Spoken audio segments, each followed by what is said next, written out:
ಧರ್ಮಸ್ಥಳದಲ್ಲಿ ಶವಗಳ ಹೂತಿಟ್ಟ ಆರೋಪ ಪ್ರಕರಣಕ್ಕೆ ಸಂಬಂಧಪಟ್ಟಂತೆ ಮತ್ತೆ ಯೂಟ್ಯೂಬರ್ಗಳಿಗೆ ನೋಟಿಸ್ ಅನ್ನು ಎಸ್ಐಟಿ ಈಗ ಕೊಟ್ಟಿದೆ. ಧರ್ಮಸ್ಥಳದಲ್ಲಿ ಶವಗಳ ಹೂತಿಟ್ಟ ಆರೋಪ ಪ್ರಕರಣಕ್ಕೆ ಸಂಬಂಧಪಟ್ಟಂತೆ ಇದೀಗ ಮತ್ತೆ ಯೂಟ್ಯೂಬರ್ಗಳಿಗೆ ನೋಟಿಸ್ ಅನ್ನು ಎಸ್ಐಟಿ ಕೊಟ್ಟಿದೆ. ಏಕೆಂದ್ರೆ ಇನ್ನೂ ಸಾಕಷ್ಟು ವಿಚಾರಣೆಯನ್ನ ಮಾಡಬೇಕಾಗಿದೆ. ಹಾಗಾಗಿ ಸದ್ಯಕ್ಕೆ ನೋಟಿಸ್ ಅನ್ನು ಕೊಟ್ಟಿದ್ದಾರೆ. ಚಿನ್ನಯ್ಯನ ಸ್ವ ಇಚ್ಛಾ ಹೇಳಿಕೆಯ ಮೇಲೆ ಎಸ್ಐಟಿ ಈಗ ಡ್ರಿಲ್ ಮಾಡುತ್ತೆ. ಸಮೀರ್ ಸೇರಿ 5 ಯೂಟ್ಯೂಬರ್ಗಳಿಗೆ ಬುಲಾವ್ ಕೊಟ್ಟಿದ್ದಾರೆ. ವಿಚಾರಣೆಗೆ ಹಾಜರಾಗುವಂತೆ ಎಸ್ಐಟಿಯಿಂದ ನೋಟಿಸ್ ಅನ್ನ ಕೊಡಲಾಗಿದೆ.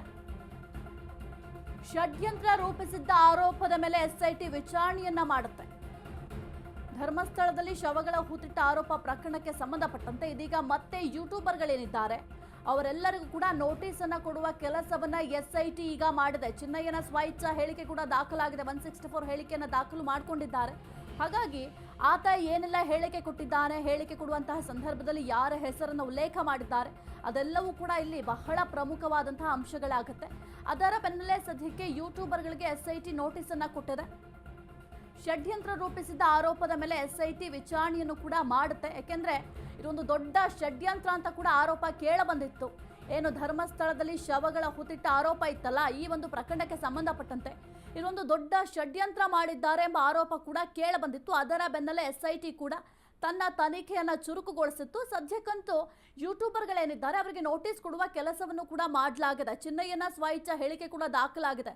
ಸ್ವಇಚ್ಛಾ ಹೇಳಿಕೆ ಕೊಡುವಂತಹ ಸಂದರ್ಭದಲ್ಲಿ ಯಾರ ಹೆಸರನ್ನ ಚಿನ್ನಯ್ಯ ಬಾಯ್ಬಿಟ್ಟಿದ್ದಾನೆ, ಏನೆಲ್ಲ ಅಂಶಗಳನ್ನ ಬಾಯ್ಬಿಟ್ಟಿದ್ದಾನೆ, ಅದೆಲ್ಲವೂ ಕೂಡ ಬಹಳ ಮುಖ್ಯ ಆಗುತ್ತೆ. ಸದ್ಯಕ್ಕೆ ವಿಚಾರಣೆಗೆ ಹಾಜರಾಗುವಂತೆ 5 ಯೂಟ್ಯೂಬರ್ಗಳಿಗೆ ಸದ್ಯಕ್ಕೆ ಎಸ್ಐಟಿ ನೋಟಿಸ್ ಕೊಟ್ಟಿರುವಂಥದ್ದು. ಯಾಕೆಂತ ಅಂದರೆ ಕೆಲವೊಂದಿಷ್ಟು ವಿಚಾರಗಳ ಬಗ್ಗೆ ಪ್ರಸ್ತಾಪ ಮಾಡಬೇಕಾಗತ್ತೆ. ಚಿನ್ನಯ್ಯ ಕೊಟ್ಟಿರುವಂತಹ ಹೇಳಿಕೆಯನ್ನು ಅವರ ಮುಂದಿಟ್ಟು ಡ್ರಿಲ್ ಅನ್ನ ಮಾಡ್ತಾರೆ.